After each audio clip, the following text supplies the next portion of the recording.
자, 어떤 화가가 이 세상에서 가장 아름다운 것을 화폭에 담으려고 그림 도구를 챙겨서 집을 나섰습니다. 가던 중에 금방 결혼식을 끝낸 신혼부부를 보았습니다. 야, 아름답다. 흥겨운 모습에 이제 그림 도구를 꺼내서 화폭에 담았습니다. 근데 그림이 다 끝나갈 때쯤에 바라보니까 그림이 마음에 들지 않는 거예요. 다시 길을 가는데 이번에는 전쟁에서 승리하고 돌아온 군인을 만났습니다. 의기양양, 얼마나 그 모습이 의젓하고 당당하게 보이던지. 야, 저거다. 그 늠름한 군인의 모습을 화폭에 담았지만 역시 만족함이 없었습니다. 이번에는 누렇게 익은 농부들이 익은 곡식을 바라보며 농부들이 흥겨워하는 그 추수하는 장면을 그려보았지만 마찬가지였습니다. 또 갓난아이의 해맑은 모습도 역시 그려보았지만 그것도 마음에 들지 않았습니다. 결국 실망한 화가가 집으로 돌아오게 되어졌는데 집에 도착하여 힘없이 초인종을 누르는데 아무 기대도 하지 않고 문을 열었는데 아이들이 확 뛰어나오면서 아빠 하고 품에 안기는 거예요. 얼마나 반가웠던지. 또 저녁밥을 짓고 있던 아내가 젖은 손을 앞치마에 닦으면서 자기의 외투를 받아주고 어서 와서 식사하자고 반갑게 맞아주는 거 아닐까요? 그 순간 그 화가는 깨달았습니다. 이 세상에서 가장 아름다운 그림의 주제는 바로 이곳이라고. 어디죠? 가정이라고. 우리 집이라고. 맞습니다. 하나님이 이 세상에서 가장 아름답게 만드신 곳이 있다면 저는 가정이라고 생각되어집니다. 그래서 우리는 가정을 일반적으로 이야기할 때 천국의 모형이라고 하죠. 우리가 여러분 아이들에게 정말로 부모의 입장에서 산교육을 해야 될 필요가 있어요. 천국은 가정은 천국의 모형이라고 교회에서 배웠는데 매일같이 여러분 가정에서 다투고 큰 소리가 나면 아이들은 그런 천국을 가고 싶어 하지 않을 것 같아요. 정말 가정은 여러분 작은 천국이 되어야 합니다. 클린턴 가드너라는 사회학자는 그런 이야기를 합니다. 모든 것을 다 잃어도 가정이 있다면 다 잃은 것이 아니지만 모든 것을 다 가졌다 하여도 만약에 가정을 잃으면 모든 것을 다 잃은 것이다 라고 했습니다. 가정은 우리의 전부라는 이야기겠죠.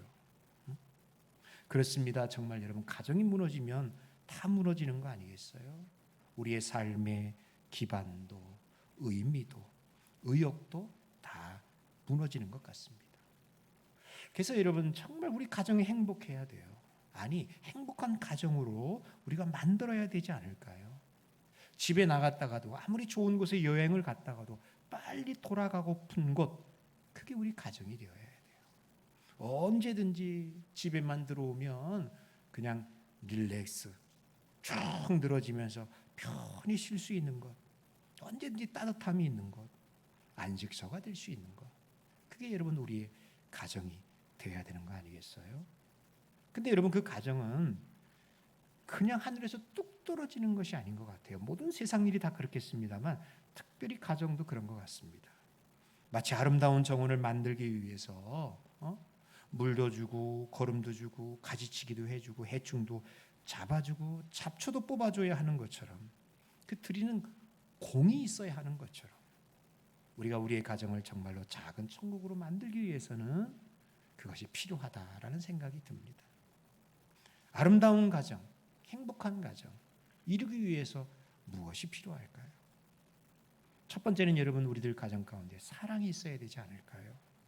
부모가 자식을 사랑하고 또 자식이 부모를 사랑하고 존경하는 그 마음, 남편과 아내가 서로 사랑할 때 여러분 그 가정은 행복합니다. 형이 동생을 위해주고 동생이 형을 사랑해주는 이 아름다운 사랑의 모습이 있을 때에만이 그 가정은 여러분 정말로 행복한 가정이 될 수 있다는 것이죠. 두 번째는 여러분 가족 상호 간에 신뢰가 있어야 합니다. 신뢰라는 것은 믿고 의지하고 맡기는 것이죠. 여러분 남편이 출근할 때마다 아내가 의심한다면 또 남편이 아내를 의심한다면 여러분 그 가정은 정말 오래 가지 못할 것입니다.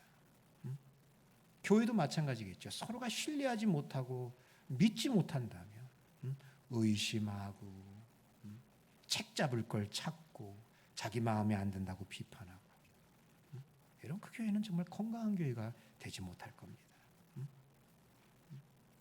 형제보다 아내보다 남의 말을 더 믿어주고 정말 가장 가까워야 되는 가족을 믿기보다는 다른 사람들의 말에 귀를 기울인다면 여러분 그 가정은 신뢰가 깨졌고 행복하지 못하다고 이야기할 수 있습니다.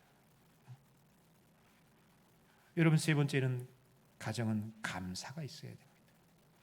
가족 서로 상호간에 고마움을 표시할 수 있는 그런 미덕이 우리 가운데 있어야 되겠죠. 부모는 자녀에게 또 자녀는 부모에게 고마움을 표시하는 겁니다. 이번 여러분 추석 명절을 지내면서 우리 서로에게 좀 고마운 마음, 감사의 마음을 꼭 가졌으면 좋겠습니다. 자, 여기 우리 자녀들 있는데 한번 목사님 쫓아해 보세요. 부모님 쫓아해 보세요. 부모님 안 왔어요? 크게 하세요. 자, 다시 그러면 엄마 아빠 해서 자, 엄마 아빠 고맙습니다. 그렇지. 자, 우리 어른들 하세요. 얘들아 사랑한다. 시작. 그렇죠. 이런 서로 오고 가는 이런 모습이 있어야 되지 않을까요? 자, 마지막 가장 중요한 원리가 있습니다. 신앙의 원리입니다. 이 모든 것들을 가능하게 하는 것, 신앙이죠. 오늘 성경은 그 이야기예요. 시편 128편은 가장 아름다운 모습을 이야기하는데, 자, 첫 번째 1절과 4절이 반복적으로 이렇게 할 때에만 이 가정이 복이 있다라고 이야기해요. 이 가정이 행복할 수 있다라고 이야기해요. 자, 여러분 우리 한번 1절의 말씀을 한번 읽습니다. 1절 읽습니다. 시작. 여호와를 경외하며 그의 길을 걷는 자마다 복이 있다. 또 거기까지 하시면 돼요. 4절 또 보세요. 4절 읽어요. 시작. 여호와를 경외하는 자는 이같이 복을 얻으리로다. 여호와를 경외하는 가정, 그런 사람에게 이런 복이 있다라고 이야기해요. 첫 번째 복은 뭡니까? 남편이 받는 복이에요. 그 남편이 받는 복에 대해서 2절에서 이야기합니다. 남편은 가정의 생계를 책임지는 사람 아닙니까? 그래서 내 손이 수고한 대로 먹을 것이다. 뿌린 대로 거두는 거예요. 아침 이른 새벽부터 저녁 늦게까지 남편이 나가서 일을 하는데 한 달이 지나고 1년이 지나도 얻는 게 하나도 없어. 전대주머니에 돈이 없습니다. 쌀떡에 쌀이 떨어져 갑니다. 뭔가 자꾸 새 나가는 거야. 여러분 이거는 복 있다라고 이야기하지 못해요. 수고한 대로 얻을 수 있는 거, 뿌린 대로 거둘 수 있는 거. 그 조건이 뭡니까? 여호와를 경외하며 그의 길을 걸을 때 가능하다. 여러분 두 번째 아내가 받는 복에 대해서 이야기합니다. 오늘 3절의 말씀 보니까 내 집 안방에 있는 내 아내는 결실한 포도나무 같다. 아내를 비유함에 있어서 아주 결실한 포도나무 그렇게 이야기해요. 아내의 건강한 출산 능력에 대해서 이게 표현하는 말이죠. 근데 그 이상의 의미도 담고 있어요. 탐스럽게 익은 포도송이를 여러분 한번 상상해 보세요. 지금이 아마 포도철인 것 같아요. 여러분들 포도 알맹이가 아주 토실토실 잘 익은 포도. 요즘은 이름이 생각 안 나네. 이렇게 좀 이렇게 좀 청포도 같은데 이렇게 좀 큰 거 있죠. 그게 뭐예요, 그거? 그래요. 나도 먹고 싶어요. 그거. 여러분 보기만 해도 탐스럽잖아요. 야, 맛있겠다. 여러분 그런 생각이 들잖아요. 결실한 포도나무 같은 아내입니다. 이런 결실한 포도송이를 보면서 짜증나, 재수 없어 이렇게 말할 수 있는 사람은 하나도 없습니다. 보기만 해도 행복해 보이죠. 아름답게 보입니다. 우리 아내들이 그렇다는 거예요. 사람들이 우리 아내를 보면서 또 아내된 본인 자신이 남들이 나를 볼 때 참 소중한 사람이네, 참 건강하네, 얼마나 복이 있습니까? 여러분 걸실한 포도나무는요 달콤하고 영양가가 많습니다. 여러분, 저는 이 포도 열매가 이렇게 유용하다라는 거에 대해서 최근에 알았어요. 왜 이렇게 창세기 때부터 포도즙, 포도 열매에 대해서 이렇게 많이 얘기하는가에 대해서 익히 몰랐다가 이렇게 제가 알았어요. 포도 열매는 정말 귀한 열매 같아요. 아주 싱그럽고 달콤한 탐스러운 포도 열매, 얼마나 몸에 좋은지 몰라요. 그래서 여러분, 우리랑은 조금 안 맞는 이야기일 수도 있겠습니다만 그 포도주 와인, 여러분, 그게 서양 쪽에서는 여러분 이게 굉장히, 예수님 시대도 그랬습니다만 좋은 음료로서 이렇게 대접받는 거 아니겠어요? 자, 저는 제가 평생 처음 의도적으로 술을 한번 먹어봤습니다. 뭘 먹어봤느냐? 와인을 한번 먹어봤어요. 언제 먹어봤느냐? 제가 병원에 있다가 병원에 입원하면서 제가 얻었던 병 중에 하나가 뭐냐면 불면증이었어요. 저는 난생 처음으로 의사한테 선생님 수면제 좀 처방해 주세요 할 정도로 제가 거의 한 열흘 보름 정도 수면제를 먹어야만 했어요. 수면제 쌀 한 톨만한 거를 이렇게 반으로 쪼개가지고 그걸 많이 먹으면 습관성이 될까봐 그걸 이제 먹었어요. 근데 그걸 먹어도 꼭 새벽 2시만 되면 잠이 깼어요. 그리고 잠이 안 와요.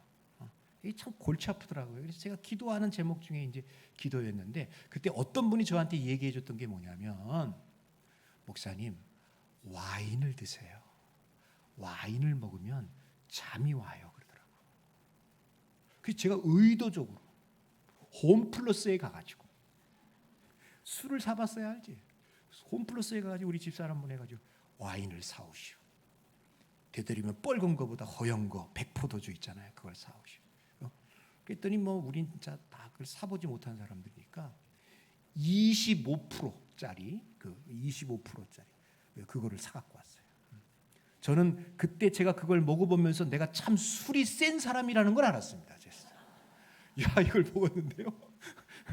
취하지가 않아요. 취하지가 않아요. 근데 그게 약으로 먹으니까 평상시에는 이건 먹으면 안 되는 것을 했는데 약으로 먹으니까 그게 그렇게 맛날 수가 없었어요. 그래서 하루 먹었습니다. 이틀 먹었습니다. 놀라운 일이 일어났어요. 잠이 오는 거예요. 수면제를 안 먹고 이 와인만 딱 먹어도 잠이 오는 거 아니겠어요? 제가 묻습니다. 지금도 먹을까요? 안 먹을까요? 먹을까요? 안 먹을까요? 지금은 안 먹습니다. 이제는 그거 안 먹어도 잠이 와요. 그래서 제가 그때 깨달았어요. 이 참 포도 열매라는 게 이렇게 귀하게 유용되는구나. 우리 아내가 여러분 그랬다. 결실한 포도나무 같다. 온 사람들에게 존귀와 칭송을 받을 수 있는 거. 그래야 되지 않을까요? 마지막으로 여러분, 자녀들이 받을 복이 있습니다. 내 식탁에 둘러앉은 자신들은 어린 감람나무 같으리로다라고 이야기해요. 감람나무는 감람류를 만들어내는 나무이죠. 이스라엘 가운데 감람류는 상당히 꼭 필요한 것이기도 하고 값비싼 향유를 만드는 소중한 물건이었습니다. 근데 우리 어린 아이들을 우리 자식들을 표현할 때 어린 감람나무라고 얘기해요. 다 큰 감람나무가 아니에요. 한참 자라야 하는 감람나무. 무슨 뜻일까요? 무한한 가능성이 있는 우리의 자녀들을 이야기해 주고 있습니다. 여러분, 우리가 볼 때는 우리 자녀들이 아무것도 아닌지 모르겠지만 하나님이 그 아이를 우리 가정에 보내셨을 때에는 저는 하나님의 계획과 비전과 뜻이 있는 줄로 믿습니다. 무한한 잠재력, 가능성을 가진 아주 소중한 자녀들, 어린 감람나무 같은 우리의 자녀들입니다. 이 복을 우리 가정 가운데 하나님이 주시겠다고 합니다. 특별히 여러분, 이 복이 어디를 통해서 여러분 오고 있는 것을 알 수 있습니까? 5절의 말씀 한번, 성경 여러분들이 보셔야 돼요. 5절의 말씀을 한번 같이 읽습니다. 시작. 여호와께서 시온에서 내게 복을 주실지어다. 너는 평생에 예루살렘의 번영을 보며. 시온을 통해서 우리에게 적용시킨다면 하나님의 교회를 통하여서 남편도 아내도 자녀들도 복받는 축복의 통로가 되게 하겠다라고 말씀해 주시고 있는 겁니다. 저는 우리 위에 몸담고 있는 모든 가정들 가운데 교회를 통해서 이 같은 복이 충만하고도 풍성하게 임할 수 있기를 주님의 이름으로 간절히 축원합니다. 자, 우리 옆에 계신 분들과 또 한번 인사합시다. 우리 명절 잘 지내다가 다시 만납시다라고 인사하세요. 자, 우리 찬양단 나오세요. 찬양단 나오셔서요. 자, 우리 많은 사람들 우리 그 찬양합시다. 많은 사람들 그 찬양 한번 찾아서 띄워주시고요. 이 찬양 우리 한번 힘있게 박수하시고 찬양하시고 그 다음에 돌아가도록 하겠습니다. 많은 사람들 참된 진리를 모른 채 찬양하겠습니다. 박수하시며 찬송합니다.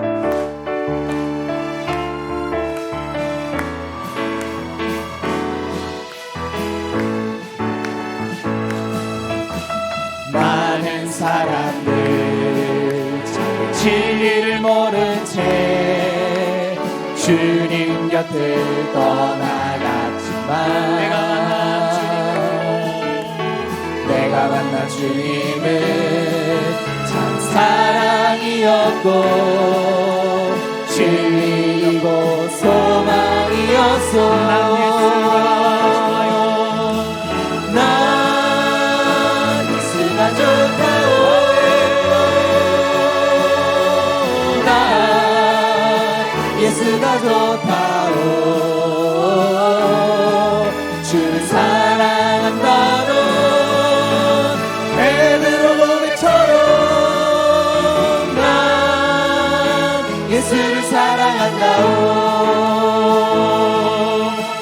무거운 짐진 자 내게로 오라.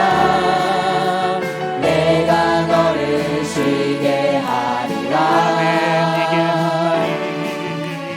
이게 말이 생명의 길 참 복된 길이라.